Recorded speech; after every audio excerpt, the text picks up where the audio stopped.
My name is Eleanor and I am 75 years old. I want to tell you something that will shock you to your core. My 3 children abandoned me 2 years ago. They left me to die alone in this empty house. But here is what they did not know. I had $40 million waiting for them in my will. They threw me away like garbage. They stopped calling. They stopped visiting. They acted like I was already dead. All while sitting on the biggest inheritance of their lives. The irony is so thick you could cut it with a knife. You see, I kept this secret my entire life. Not even my late husband knew the full extent of what I inherited from my father. $40 million in stocks, bonds, and real estate. Hidden away. Growing quietly for decades. I watched my children become strangers. I watched them choose money over family every single day. They fought over my jewelry. They argued about who would get the house. They calculated the value of everything I owned. Everything except the one thing that actually mattered. They thought I was just a poor old widow. Living on Social Security. Clipping coupons. Counting pennies. If only they knew what was really in those bank accounts. If only they knew what their cruelty would cost them. Now they know. Now they are begging. Now they are crying and apologizing. But it is too late. The damage is done. Their true nature has been revealed. And I hold all the cards. This is my story. This is how greed destroyed my family. This is how my own flesh and blood broke my heart. And this is how $40 million became both a blessing and a curse. Listen carefully. Because this could happen to anyone. Even you. I was not always alone. There was a time when this house was filled with laughter. 3 beautiful children. Sarah, Michael, and David. They were my whole world. I sacrificed everything for them. When my husband died 15 years ago, I worked 2 jobs to keep them in college. I cleaned office buildings at night. I worked at a grocery store during the day. My hands were raw from cleaning chemicals. My back ached constantly. But I never complained. Not once. Because that is what mothers do. We give until we have nothing left. We love unconditionally. We believe our children will do the same for us when we need them most. Sarah was my eldest. My princess. I paid for her wedding. $25,000 I did not have. I took out loans. I sold my jewelry. I wanted her day to be perfect. She hugged me and cried and promised I would always be her priority. Michael was my middle child. My ambitious boy. I helped him buy his first house. $30,000 down payment. I emptied my savings account. He said he would pay me back. He said I was the best mother in the world. David was my baby. My artist. I supported him through art school. $40,000 over 4 years. I believed in his dreams when nobody else would. He painted a portrait of me and said I was his inspiration. Those were the golden years. Before success changed them. Before money became more important than love. Before they started seeing me as a burden instead of their mother. I cooked Sunday dinners every week. The table was always full. We laughed. We shared stories. We were a family. I thought it would last forever. I thought blood was thicker than water. How wrong I was. The first sign was the phone calls. They became shorter. Less frequent. Always rushed. Always busy with something more important than talking to their mother. Then the visits stopped. First it was once a month. Then once every few months. Then only on holidays. Then not even then. I started eating Sunday dinner alone. The table felt enormous. The house felt like a tomb. But I kept cooking anyway. Just in case they surprised me. Just in case they remembered they had a mother who loved them. The change did not happen overnight. It was gradual. Like watching someone you love slowly disappear. Sarah got promoted to vice president at her company. Suddenly she was too important for family gatherings. Too busy for phone calls. Too sophisticated for her small-town mother. She started making comments about my clothes. About my house. About my life. You should downsize, Mom. You should move to a retirement home. You should sell everything and give us our inheritance now. Inheritance. That word started coming up more and more. As if I was already dead. As if my only value was what I could leave behind. Michael bought a bigger house. A fancier car. His wife wore designer clothes. They had expensive taste and expensive friends. I was an embarrassment to them. The poor widow who reminded them of where they came from. When I visited his new house, I felt out of place. The furniture was too white. The art was too modern. Everything was cold and unwelcoming. Just like my son had become. His children barely knew me. My own grandchildren. They called me the old lady. They had no idea I was their grandmother. Michael had erased me from their lives. David moved across the country. He said it was for his career. But I knew the truth. He was running away from his past. From his responsibilities. From me. He stopped calling on my birthday. He forgot Christmas. He sent generic greeting cards with no personal message. As if I was just another name on his mailing list. The worst part was watching them fight over things that did not even belong to them yet. They would come to the house and make lists. They would argue about who gets what when I die. Sarah wanted the china cabinet. Michael wanted the antique clock. David wanted my father's paintings. They divided up my life like vultures picking at a corpse. They never asked what I wanted. They never asked how I was feeling. They never asked if I needed anything. They just took and took and took. I started hiding things. Important documents. Family photos. My father's letters. I could not bear the thought of them fighting over memories that meant nothing to them. The loneliness was crushing. I had given them everything. My youth. My dreams. My savings. My heart. And they had thrown it all away for nothing. 2 years ago everything came to a head. It was the day that changed everything.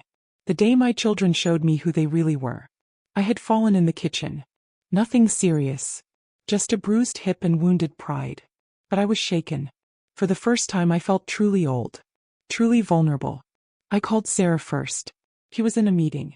Could not be disturbed. Her secretary said she would call back. She never did. I called Michael next. His wife answered. She was cold. Distant. He said he was playing golf. She took a message. He never called back either. David did not even answer. Straight to voicemail. His cheerful recorded voice felt like a slap in the face. So I called them all together. A conference call. I told them what happened. I told them I was scared. I told them I needed them. The response broke my heart into a million pieces. Sarah said I was being dramatic. That I was trying to manipulate them with guilt. That I needed to grow up and handle my own problems. Michael said I should hire a caregiver. That he had his own family to worry about. That I could not expect him to drop everything every time I had a minor accident. David said maybe it was time to consider assisted living. That I was becoming a safety hazard. That they could not be responsible for my poor choices. Poor choices. As if loving them was a poor choice. As if sacrificing everything for them was a poor choice. They had turned into strangers. Cold. Calculating. Heartless. These were not the children I had raised. These were not the people I had loved unconditionally for decades. The conversation ended with an ultimatum. They wanted me to sell the house. Move to a facility. Give them their inheritance now so they would not have to deal with me anymore. They actually said those words. Deal with me. As if I was a burden. A problem to be solved. An obstacle to their happiness. I hung up the phone and cried for hours. Deep, soul-crushing sobs. The kind of tears that come from a broken heart. The kind of pain that never really heals. That night I made a decision. If they wanted to treat me like I was dead, then I would be dead to them too. I changed my phone number. I closed my social media accounts. I stopped sending cards and gifts. I disappeared from their lives just like they had disappeared from mine. The silence was deafening. Days turned into weeks. Weeks turned into months. Not one of them tried to reach me. Not one of them wondered if I was okay. They had gotten exactly what they wanted. Freedom from their mother. Freedom from responsibility. Freedom from love. The first year after they abandoned me was the darkest of my life. The house felt like a mausoleum. Every room held memories that now felt like ghosts. I stopped cooking meals. What was the point? I lived on toast and tea. I lost 20 pounds. I stopped caring about my appearance. I stopped caring about anything. But I had a secret that kept me going. A secret that would have changed everything if they had known. $40 million. Hidden away for decades. Growing quietly in investments they never knew existed. My father had been a successful businessman. He invested in technology companies before anyone knew what computers were. He bought real estate when land was cheap. He was brilliant with money. When he died, he left everything to me. But he made me promise to keep it secret. He had seen too many families destroyed by money. He wanted me to use it wisely. To protect it from those who might abuse it. I honored his wish. I lived modestly. I worked hard. I raised my children without spoiling them. I wanted them to develop character, work ethic, values. The irony is devastating. They abandoned me thinking I was poor. A burden. A drain on their resources. If they had known the truth, they would have treated me like a queen. But that was exactly why I could never tell them. Their love would have been fake. Conditional. Based on what I could give them rather than who I was. So I sat alone in my empty house. Surrounded by luxury I could afford but would never enjoy. $40 million and no one to share it with. No one who deserved it. I spent my days reading, gardening, volunteering at the animal shelter. Simple pleasures that cost nothing but meant everything. The animals loved me unconditionally. They did not care about my bank account. They just wanted affection. The basic kindness my own children had forgotten how to give. I started making plans. Charitable organizations that could use the money. Animal shelters. Children's hospitals. Food banks. People who would appreciate what I had to offer. Every month that passed without contact from my children made the decision easier. They had made their choice. They had chosen greed over love. Pride over family. Success over character. The money sat in accounts they did not even know existed. Growing. Compounding. Becoming more valuable every day. Just like the love they had thrown away. I wrote letters I never sent. Angry letters. Sad letters. Letters explaining everything they had lost. Everything they would never have. Everything they had given up for nothing. But I kept the letters in a drawer. Along with the secret. Along with the fortune they would never inherit. Last month everything changed. The secret I had kept for so long finally came to light. And it happened in the most unexpected way. I had a minor heart episode. Nothing life-threatening. But serious enough to require a hospital stay. The doctors needed my medical history. Insurance information. Emergency contacts. That was when they discovered the extent of my assets. The medical social worker was shocked. He had never seen anything like it. $40 million in liquid assets. Real estate worth another $10 million. Investment portfolios that most people only dream about. The hospital staff treated me differently after that. Like royalty. Private room. Best doctors. Personal attention. Everything money could buy. But the real change came when the news leaked. Hospital gossip travels fast in a small town. Within days everyone knew. The poor old widow was actually a multimillionaire. The phone started ringing. My old number. The one my children did not have anymore. Friends I had not heard from in years. Distant relatives. Financial advisors. Everyone wanted to reconnect. But the most shocking calls came from my children. Somehow they had found my new number. Somehow they had heard the news. And suddenly they cared about their mother again. Sarah called first. Crying. Apologizing. Begging for forgiveness. She said she had made a terrible mistake. That she loved me. That money did not matter. But her words rang hollow. Where was this love 2 years ago? Where was this concern when I needed them most? Michael called next. His voice was different. Respectful. Almost fearful. He offered to take care of me. To move me into his house. To give me anything I needed. Too little too late. The damage was done. The trust was broken. The relationship was dead. David flew home immediately. The son who had not visited in 3 years suddenly had time for his mother. He brought flowers. Apologies. Promises of a fresh start. But I could see through it all. The fake smiles. The calculated kindness. The desperate attempts to get back into my good graces. And more importantly, back into my will. They had no idea that I knew exactly what they were doing. They thought they were being clever. Manipulative. They thought I was a lonely old woman who would be grateful for any attention. They were wrong. I was not the same person they had abandoned. I was stronger. Wiser. And I held all the power now. The truth was finally out. The secret was revealed. And my children had to face the reality of what they had lost. What they had thrown away.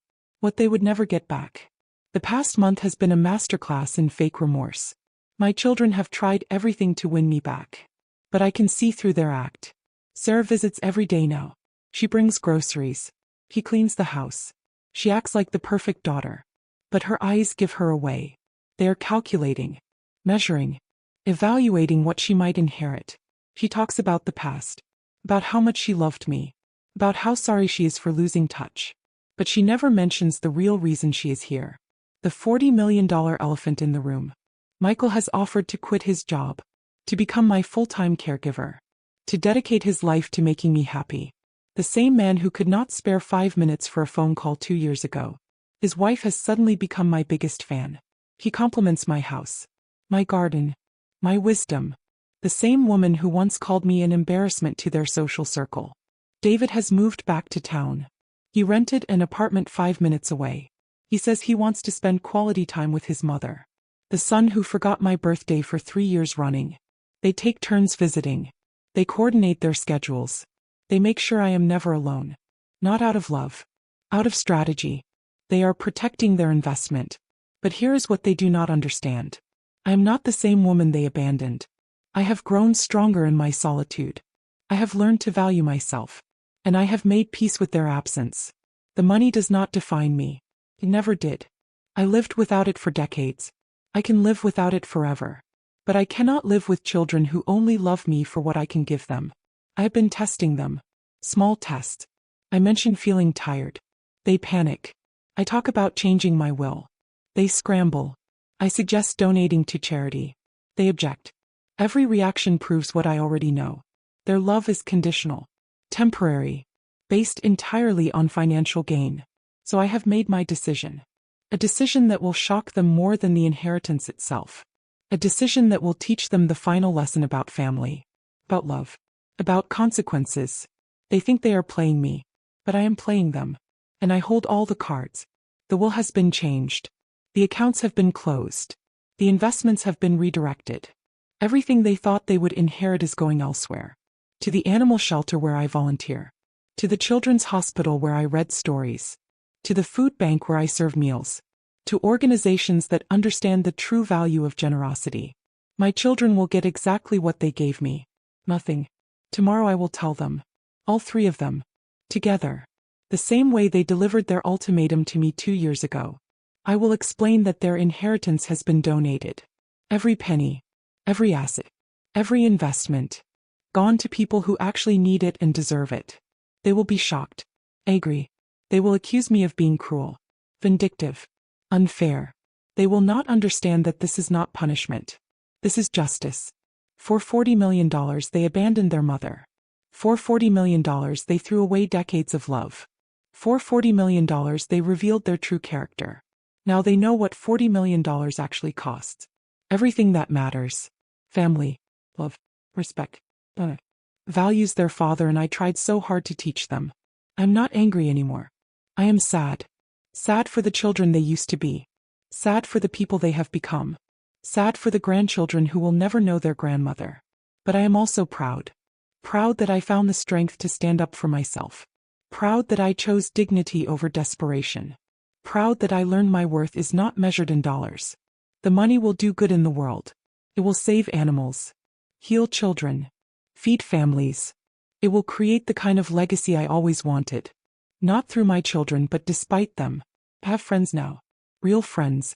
People who like me for who I am, not what I have. The volunteers at the shelter. The nurses at the hospital. The neighbors who check on me because they care. This house is no longer a tomb. It is a home again. My home.